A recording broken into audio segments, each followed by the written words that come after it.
The transport bay doors hissed open, and I kept my hand near my sidearm. 3 Vaylani diplomats stepped onto the human station, their crystalline skin catching the harsh overhead lights. Standard protocol. Standard greeting. Then the 4th one emerged, and my breath stopped. She was taller than the others, her features sharper, more angular, but it was her eyes, those deep violet eyes, that made my heart hammer against my ribs. 23 years. 23 years since I'd seen those eyes, smaller then, filled with tears as the evacuation shuttle lifted off from the burning colony world of Tertius VI. Captain Hayes? Ambassador Kelrin's translator crackled. Is there a problem? I forced my hand away from my weapon. No, Ambassador. Welcome to Garrison Station, if you'll follow me to the diplomatic quarters. But I couldn't stop looking at her. She noticed her head tilting slightly, confusion rippling across her face in subtle color shifts. She didn't recognize me. Why would she? I'd been a young Marine corporal then, one of dozens, who'd helped evacuate Vaylani refugees when the Krathon swarm descended on their border colonies. The tour took 30 minutes. I showed them their quarters, the conference rooms, the observation decks. Professional. Detached. But when the others dispersed to settle in, she remained, standing before the viewport that showed the station's slow rotation against the stars. You keep staring, she said, not turning around. Her English was flawless, barely accented. Why? I should have walked away. Should have maintained the professional distance drilled into me by 2 decades of service. Instead, I reached into my jacket pocket and pulled out the small photograph, its edges worn soft from years of being carried. Her eyes went wide, colors shifting from violet to pale silver. Shock in Vaylani expression. The photo showed a small Vaylani child, maybe 5 by their standards, clutching a stuffed animal that looked like Earth's rabbits. Her hair had been darker then, her face rounder. Where did you get this? Her voice was barely a whisper. Tertius 6, 20 years ago. You dropped it running for the transport. I picked it up, meant to return it, but I stopped. We both knew what had happened. The Krathon had breached the defenses sooner than expected. Half the transports never made it off-world. I'd spent 3 months in a field hospital afterward, recovering from plasma burns. Her hand trembled as she took the photograph. I was 4. The screaming. A human soldier who carried me when I couldn't run anymore. I remember his face was bleeding, but he wouldn't put me down. I touched the scar along my jaw unconsciously. Shrapnel from a Krathon drone. That was you. It wasn't a question. Before I could answer, footsteps echoed in the corridor. Heavy, measured, accompanied by the distinctive harmonic hum that meant Vaylani royalty. I straightened instantly, and beside me, the woman, I still didn't know her name, went rigid. The Queen herself swept into the observation deck, her entourage of guards fanning out with practiced precision. She was magnificent and terrifying, standing nearly 7 feet tall, her skin shifting through colors that indicated supreme authority. Every human on the station had been briefed. If the Queen appeared, you bowed, you spoke only when addressed, and you never ever made sudden movements. I bowed. She ignored me, her attention fixed entirely on the woman beside me. Saralyn. The Queen's voice needed no translator. It resonated in the chest, heavy with power and something else. Concern? Why are you not in your quarters? I apologize, Your Radiance.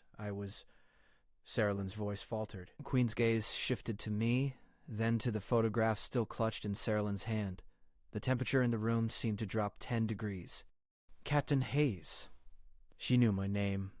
Of course she knew my name. What is this? I met her eyes for one brief moment, a calculated risk that could end my career or worse, then lowered my gaze respectfully. A photograph, Your Radiance. From the Tertius 6 evacuation, I've kept it since then. I didn't realize until today that the child I helped evacuate was part of your delegation. Silence stretched like broken glass. The guards shifted, hands near weapons. Saralyn stood frozen, the photograph trembling in her grip. Then the Queen did something unexpected. She moved forward, each step deliberate, until she stood directly before me. One hand, long-fingered and graceful, reached out. For a moment I thought she might strike me. Instead, she gently took the photograph from Saralyn's hands. You kept this. Again, not a question. The Queen studied the image with an intensity that made the air itself seem to vibrate. For 23 years you carried the image of a child you saved once, not knowing if she survived, not knowing who she was. I could feel Sarah eyes on me, feel the weight of every guard's attention. The truth seemed inadequate, but it was all I had. Because I couldn't save them all. The silence that followed felt endless, stretching into something profound and terrible. Then the Queen's colors shifted, deep blue rippling into something softer, more complex. When she spoke again, her voice carried a weight that made my bones ache. "Come with me, Captain. Both of you. There is something you need to understand." The Queen moved through the station corridors like water flowing downhill. Inevitable, unstoppable. Guards flanked us, their weapons ready but lowered, their silence absolute. I caught Sarah's eye once, saw confusion and fear mirrored there, but also something else. Recognition, maybe. Or remembrance. We entered the diplomatic conference room, and the Queen dismissed everyone except her personal guards, Sarah and me. The door sealed with a soft hiss that sounded too much like a tomb closing. "Sarah is not merely a diplomat," the Queen said, settling into a chair that seemed to mold itself to her form. "She is my daughter, my youngest child, the only one who survived the Crethon attacks on our border worlds." The words hit like a physical blow. I'd carried the photograph of a princess. For 23 years, I'd kept the image of Vaylani royalty in my jacket, carried it through combat zones and peacetime alike, never knowing. "You couldn't have known," the Queen continued, reading my expression with unnerving accuracy. "We obscured her identity during the evacuation. Too many were hunting for royal blood. The Crethon, yes, but also others who saw opportunity in chaos." Her gaze intensified. "Tell me everything you remember of that day." I'd never spoken of it, not in detail. The official reports were sanitized, clinical, but under the Queen's stare, the memories surfaced like corpses from deep water. The colony was already burning when my unit arrived. We were supposed to be reinforcements, but the defense grid had collapsed 3 hours earlier. The transports were overloaded, people fighting to get aboard. Command said, "Take who you can, leave everything else." My throat tightened. I was helping load civilians when I saw her.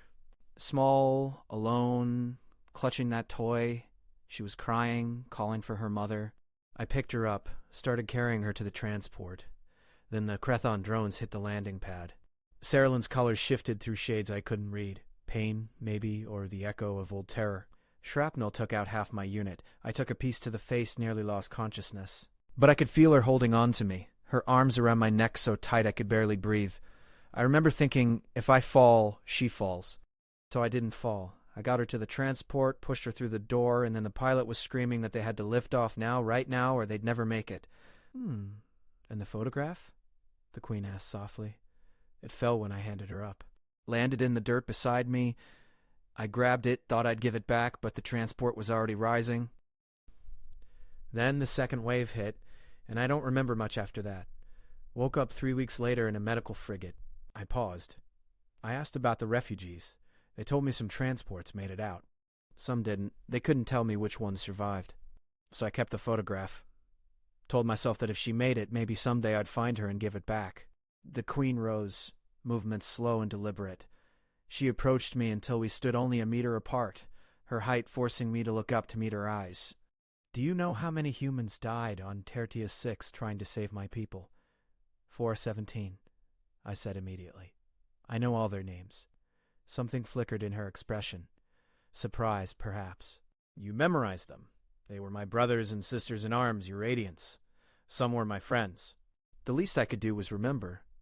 "And do you know," she continued, her voice dropping to something almost gentle, "how many Vaylani children made it off Tertius 6 alive?"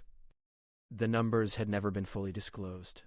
12, the Queen said. Out of 300, 12 children survived. Sarah was one of them. She turned to her daughter. "You never told me about the human soldier, about the one who carried you." Sarah's colors rippled with emotion I still couldn't fully interpret. I was so young. "The memories are fragmented. Fire. Screaming. Being held. Feeling safe even though everything was ending. I remember his face was bleeding, but he kept telling me it was okay, that he had me, that he wouldn't let go." She looked at me. I didn't remember it was you until I saw the photograph. Then it all came back. "You called me Sky Eyes," I said suddenly, the memory surfacing. "Because you said human eyes looked like pieces of your sky." Yes, I'd forgotten that. I'd forgotten so much. The Queen moved to the viewport, gazing out at the stars. After Tertius 6, after I learned my daughter had survived, I swore I would find every human who had helped evacuate our people. I wanted to thank them, to honor them. But the chaos, the war, so many records were lost. So many names disappeared into the void. She turned back to face me. You've been on my list for 18 years, Captain Hayes. Your name appeared in casualty reports, then medical records, then nothing. We assumed you had died. I took a medical discharge, I explained. Stayed out of the databases for a while. Came back to service 5 years later under a different posting. Because you couldn't leave, the Queen said, understanding in her voice. Because 417 names weighed on you. I'd tried civilian life. Failed at it. The faces followed me. The ones I'd saved. The ones I'd lost. The ones who died buying seconds for refugees to escape. Eventually, I'd gone back to the only place that made sense. Your Radiance, I started, but she raised a hand. No. You will listen now. Her voice carried absolute authority. In our culture, there is a concept called Veltari. It means a debt that cannot be repaid, only honored. When someone saves the life of another, particularly a child, particularly royalty, they become bonded to that life, not as servant or guardian, but as family, blood chosen rather than blood born. I felt Sarah-Lynn's sharp intake of breath beside me. You carried my daughter's image for 23 years, the Queen continued. Not for reward. Not for recognition, but because you cared. Because she mattered to you, this small child you saved once and never saw again. That speaks to a quality my people value above almost all others, steadfast devotion. I was just doing my job, I protested weakly. No. The Queen's color shifted to something that looked like steel given form. Doing your job was getting refugees onto transports. Keeping that photograph, remembering 417 names, that is something else entirely. That is honor. That is Veltari. She gestured, and one of her guards stepped forward, carrying a small case. The Queen opened it, revealing something that made my breath stop. A crystal pendant on a silver chain, glowing with internal light that shifted through colors like oil on water. This is a Star of Veilani, the Queen said quietly. It is given to those who have saved royal blood at cost to themselves. Only 37 have been awarded in the last 1,000 years. 23 of those went to humans who died defending my people. She lifted the pendant. You will be the 38th. Your Radiance, I can't. You can and you will. Her voice allowed no argument. But that is not all. Sarah-Lynn. The princess stepped forward, her colors showing something I finally recognized, determination mixed with hope. By law and custom, the Queen said, Sarah-Lynn may choose to invoke Veltari if she wishes. To acknowledge the bond created when her life was saved. It would make you family in the eyes of our people. Not as subject or servant, but as kin. She would be your responsibility, and you would be hers, until death or until she releases the bond. The Queen's gaze sharpened. This is her choice, not mine. But I will tell you this, Captain Hayes. I would be honored to call you family. Sarah-Lynn moved closer, the photograph still clutched in her hand. You kept this. You remembered me. You carried the weight of everyone who died so we could live. Her voice was steady, despite the emotion rippling through her colors. I want to invoke Veltari, if you'll accept it. The weight of it pressed down on me. Not burden, exactly, but responsibility. Recognition. A connection that spanned decades and species, forged in fire and preserved in one small photograph. I don't know your customs, I said carefully. I don't know how to be family to a Veilani princess. You'll learn, Sarah-Lynn said simply. The same way I learned to live after Tertius 6. The same way we all learned to survive what came after. Together.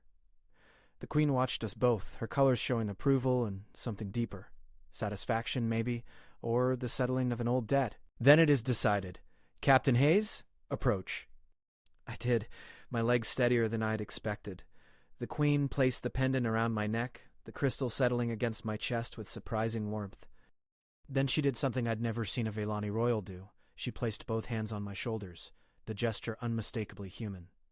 My daughter calls you family now, she said softly. Which means I do as well. You gave me back the most precious thing in my world when you pulled her from that burning colony. Now I give you something precious in return, a place among us, a home if you want it. I don't understand, I managed. Saralyn stepped beside her mother, and together they looked at me with identical expressions of fierce determination. "The war is over," Saralyn said. "The Crethon are contained. The treaties are signed, but there's still work to do. Still bridges to build between our people. Still children who need protecting." She held up the photograph. "You protected me once. Would you help protect others?" It took me a moment to understand what she was offering. Not just recognition, not just honor, purpose. "There are still children from the border worlds," I said slowly. "Orphans. Refugees who fell through the cracks prove." "Yes," the Queen said. "Thousands of them. Vaylani, human, even some Crethon younglings taken from occupied territories. They need advocates. Protectors. People who understand what it means to fight for those who cannot fight for themselves." "You want me to help create an organization?" I said. "Pieces falling into place? Something official? Something that crosses species lines." "We want you to lead it," Saralyn corrected. "With Vaylani support." "With my support." She glanced at her mother, with royal backing. "The Vaylani Accord for Refugee Children. Cross-species. Cross-cultural. Funded by the Crown but administered by those who understand what these children have lost." My mind raced. The logistics alone would be staggering.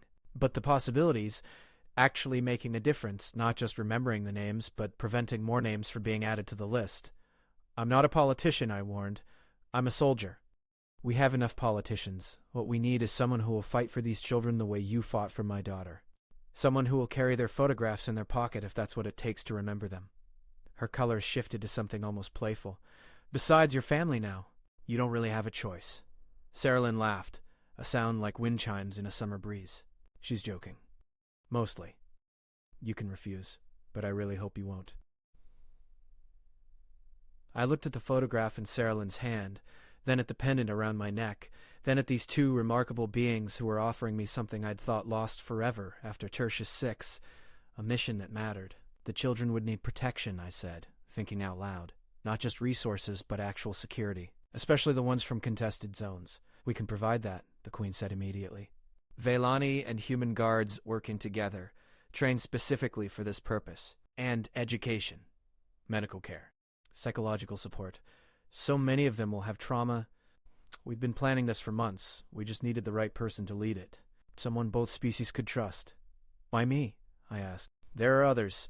Humans with more experience in diplomacy. Vaylani with—" "Because you kept the photograph?" the Queen interrupted gently. "Because you remembered the names. Because when we searched for someone who embodied what this organization needed to be, every path led back to you."